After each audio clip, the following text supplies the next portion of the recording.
Paradoks geografi kita. Indonesia itu luas. Kita tumbuh dengan kebanggaan yang sama. Negara kepulauan terbesar di dunia, dari Sabang sampai Merauke, dari Miangas sampai Pulau Rote. Di atas peta, Indonesia terlihat seperti bendangan besar yang tidak ada habisnya. Tapi ada satu pertanyaan sederhana yang jarang kita tanyakan. Seberapa besar Indonesia yang benar-benar kita tempati? Kalau kita lihat data dari Badan Pusat Statistik, jawabannya cukup mengejutkan. Sekitar 56% sampai 58% penduduk Indonesia hidup di Pulau Jawa. Padahal luasnya hanya sekitar 7% dari total wilayah negara ini. Artinya, lebih dari setengah penduduk Indonesia berkumpul di satu titik kecil. Sekarang, coba kita bandingkan dengan Papua. Pulau yang luasnya berkali-kali lipat lebih besar dengan sumber daya yang melimpah. Tapi hanya dihuni sekitar 1% penduduk, yaitu penduduk Indonesia. Ini bukan sekedar perbedaan. Ini adalah ketimpangan yang ekstrim. Bayangkan, rumah besar dengan banyak ruangan, tapi semua orang memilih tidur di satu kamar kecil. Sementara, ruangan lain itu kosong. Itulah Indonesia pada hari ini. Pertanyaannya, bukan lagi apa yang terjadi, tapi kenapa ini bisa terjadi? Apakah karena kita malas pindah? Atau ada sistem yang tanpa kita sadari terus mendorong kita untuk berkumpul di satu tempat? Hari ini, kita tidak hanya melihat angka, tapi membedah pola yang sudah terbentuk selama ratusan tahun. Pola yang membentuk cara kita berpikir, bekerja, bahkan bermimpi. Sebuah pola bernama Jawa sentris. Dan tanpa kita sadari, kita semua adalah bagian dari pola itu.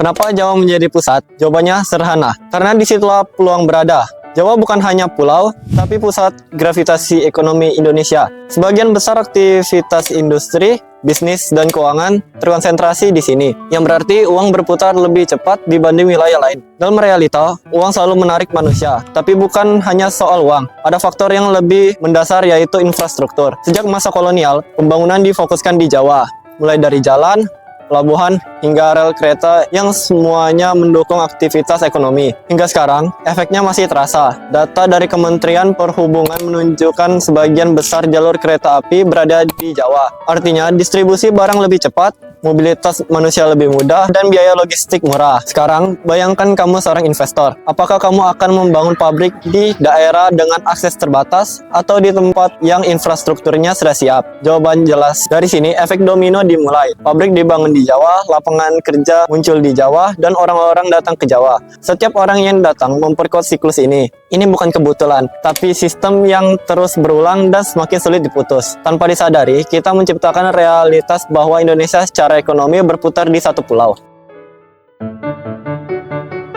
Ketika peluang terkonsentrasi di satu tempat, manusia akan bergerak ke sana, dan itulah urbanisasi. Di Indonesia, urbanisasi bukan sekedar perpindahan, tapi gelombang besar. Kota-kota di Jawa, terutama Jabodetabek, tumbuh dengan sangat cepat, bahkan melampaui kapasitasnya. Menurut Badan Pusat Statistik, kepadatan Jakarta mencapai lebih dari 16.000 orang per kilometer persegi. Angka ini mungkin terdengar biasa, tapi coba bayangkan, satu lapangan sepak bola diisi lebih dari 100 orang yang hidup bersamaan. Bukan sekedar datang lalu pergi, tapi benar-benar tinggal. Ketika ruang terbatas, masalah menjadi tidak terhindarkan. Kemacetan menjadi rutinitas, polusi menjadi udara sehari-hari, dan banjir menjadi siklus tahunan. Ini bukan kebetulan, tapi konsekuensi dari kepadatan yang berlebihan. Kita memaksakan terlalu banyak manusia hidup di ruang yang terlalu kecil. Perlahan, kualitas hidup menurun. Kita mungkin lebih dekat dengan pekerjaan, tapi semakin jauh dari kenyamanan. Pertanyaannya, apakah ini benar-benar kemajuan, atau kita hanya memindahkan masalah ke tempat yang lebih padat?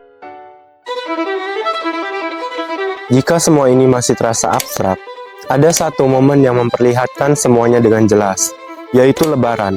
Setiap tahun, jutaan orang bergerak dalam waktu yang sama, melalui tradisi mudik. Data dari Kementerian Perhubungan menunjukkan lonjakan besar kendaraan yang keluar dari Jakarta dalam waktu yang singkat. Mudik menunjukkan bahwa banyak orang bekerja di kota besar, tetapi tidak benar-benar berasal dari sana. Mereka datang untuk mencari nafkah, dan ketika ada kesempatan, mereka pulang. Ini bukan sekadar tradisi, tapi Sinyal bahwa distribusi manusia di Indonesia tidak merata. Kota besar seringkali bukan tempat ideal untuk hidup, melainkan tempat untuk bertahan. Tanpa disadari, mudik menjadi bentuk protes diam yang menunjukkan bahwa sistem ini belum seimbang. Dan masalah tidak berhenti pada manusia, karena alam juga ikut terdampak. Alam memiliki batas, dan Pulau Jawa sudah lama mendekati batas tersebut. Menurut laporan Majelis Permusyawaratan Rakyat Republik Indonesia, tekanan lingkungan meningkat akibat kepadatan penduduk. Hutan berubah menjadi perumahan, gunung dikeruk untuk material, dan air bersih semakin sulit untuk didapat. Dampaknya tidak jelas, seperti longsor, krisis air, dan hilangnya keanekaragaman hayati. Ini bukan sekedar masalah lingkungan, tetapi peringatan bahwa sistem yang kita bangun mulai tidak seimbang. Jika terus dibiarkan, dampaknya tidak hanya dirasakan hari ini, tetapi juga di masa depan. Lalu, apa akar masalahnya? Bukan hanya ekonomi atau geografi, tapi juga pola pikir yang sudah tertanam lama bahwa sukses harus ke Jawa. Selama pola pikir ini tidak berubah, maka sistem akan terus berulang. Solusinya bukan sekedar memindahkan manusia, tetapi memindahkan peluang. Pembangunan harus merata mulai dari infrastruktur, industri, hingga akses ekonomi. Di luar Jawa ya. Dengan begitu, orang tidak perlu lagi berdesakan di satu tempat hanya untuk hidup. Indonesia bukan hanya Jawa, tetapi seluruh wilayahnya dari Miangas sampai Rote. Pertanyaannya, bukan lagi kenapa orang datang ke Jawa, tetapi kapan Indonesia benar-benar menjadi milik semua wilayahnya. Kami dari Malaya Project, terima kasih sudah menonton dan semoga setelah ini kita mulai berpikir lebih luas dari sekedar pulau tempat kita berpijak.